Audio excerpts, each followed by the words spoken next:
Welcome sa ating channel mga kaibigan, and yes, we are here to talk about a new chassis again, and it is from Sharkoon. Actually, I love the chassis.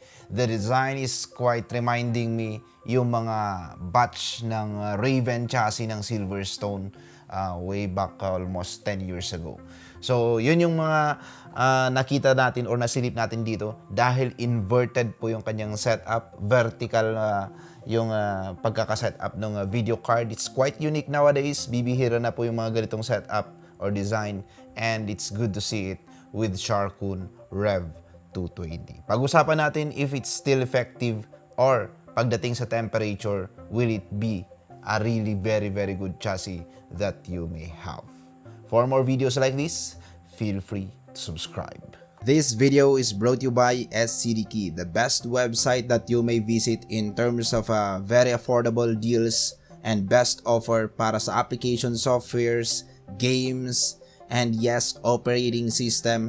And there you are, you may check the Windows 10 Pro, and by using our promo code, ma-avail mo lang siya ng around $14.95 or 700 plus pesos. That's it mga kaibigan. Check the description below. May mga links po tayo dyan to go directly sa kanilang website.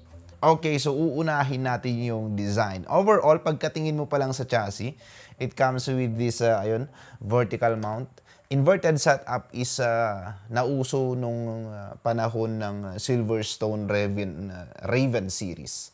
That was sobrang sikat niya dati sa mga PC modding competition. Madalas mong makikita. Actually, Sir Homer D. Tanan, isa sa mga matagal na rin sa PC modding. OGs pagdating sa PC modding. I remember him having that Silverstone Raven series. Even sa mga other local PC modding competition. In front of the chassis, plastic po yung material. Dito naman sa top is metal with cover na mesh and removable siya that is made of plastic, so with the dust filter. Andyan din po sa top niya mismo yung mga ports and also the power button, USB port and audio ports. So nandyan po lahat yan sa top, and then pagdating naman dito sa kanyang rear side is makikita mo naman po dito yung lagayan ng radiator, the most ideal part na pwedeng paglagyan ng radiator. Kasi hindi po ideal na ilalagay po natin sa top. Kasi kung makikita nyo yung top niya na po, is dyan na po lalabas yung cables. So meron na pong cutouts dito sa may rear kung saan lalabas din lahat ng mga I/O cables. Like for the USB, for the display, lahat yung dadaan dito going inside. So wala na pong part dyan kung saan pwede tayong mag-install ng fans. The only side kung saan ka pwede mag-install ng fan pag ganito yung setup is rear at saka sa front. Now, for the material ng kanyang tempered glass, it's quite good. Medyo thin nga lang, pero for the price na hindi naman above 5,000, I can reconsider given na medyo kakaiba yung implementation or yung design. Pero this is quite thin for a tempered glass panel as of today. Based sa competition, almost 3 to 4 mm na yung mga thickness ng tempered glass. Pero I love the cable management. Now, moving on sa cable management, as you can see, we made at least a decent rush cable management for you to imagine kung paano natin route yung mga cables. Nandito rin yung mount para sa SSDs. So, merong dalawang bracket for the SSD, and then for the HDD, nandito naman po yan sa baba. And then, dito naman yung power supply. So, sa pinaka-bottom part, nandito yung plastic fits with rubber pads. Ayan. And then, yung dust filter ng para sa power supply. So, it's cute.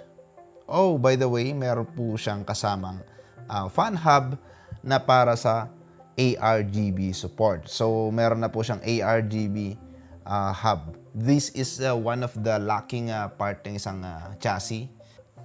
And it's good to see na Sharkoon considered this because sa panahon ngayon na usong-usong ARGB hub is a must.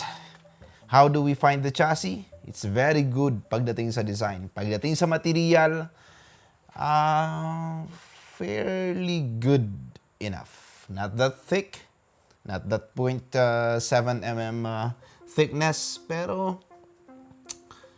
na-compensate naman siya ng design. Kakaiba eh. The shroud, as you can see, iba, bago. Something unique and rare.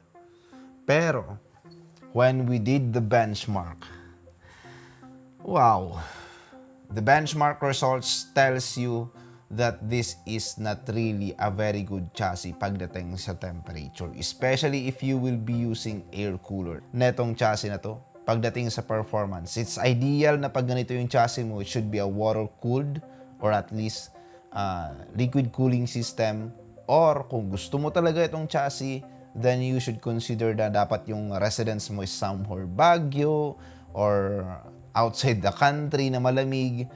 Well, that's it for this Sharkoon. It's a very good chassis in terms of design. Pagdating sa kanyang aesthetics, something unique, something rare. It's not the usual thing na nakikita natin. The last time I checked, yun nga sabi ko, it was the mainstream or kumbaga naging sobrang trending noon na Silverstone Raven series. Ang meron lang ganitong implementation na sobrang sumikat. Right after that, eto, at a budget version. Pero, not ideal. If Sharkoon is planning to go for this kind of design, dapat sana yung mga pinakamataas na kaya nilang i-offer na chassis. Like higher variants nila, ganito yung setup. Pero for budget ones, na ang iniisip ng isang consumer is more on the budget at saka yung pagiging sulit or price to performance ratio, hindi siya ganun kamarketable na design. Especially ng ganda rin ng temperature natin. I love Sharkoon pagdating sa kanilang chairs, furnitures, or other chassis out there. Pero for this Rev220, thank you for the opportunity. Yun na lang yung masasabi ko. I love the opportunity na bigyan pa rin niyo ako ng chance to check your chassis. But sad to say, check other chassis of Sharkoon. Ayun. Yun na lang yung masasabi ko naman in return. Not to be so unfair. Kasi dapat ang ginawa ni Sharkoon dito, kung ganito yung gusto nilang design or implementation sa loob, given na ang pinaka-source lang ng air or ventilation is nandun sa front panel, dapat ginawa na lang sana nilang full mesh yung front panel para at least mas malakas or mas aggressive yung airflow. That can be compensated kung ginawa nilang full mesh or airflow yung pinaka-front. Pero sad to say, hindi yun yung ginawa nila. That is why ito yung naging resulta natin pagdating sa temperature benchmark. Alright, so for more videos like this, feel free to subscribe and have a nice day ahead.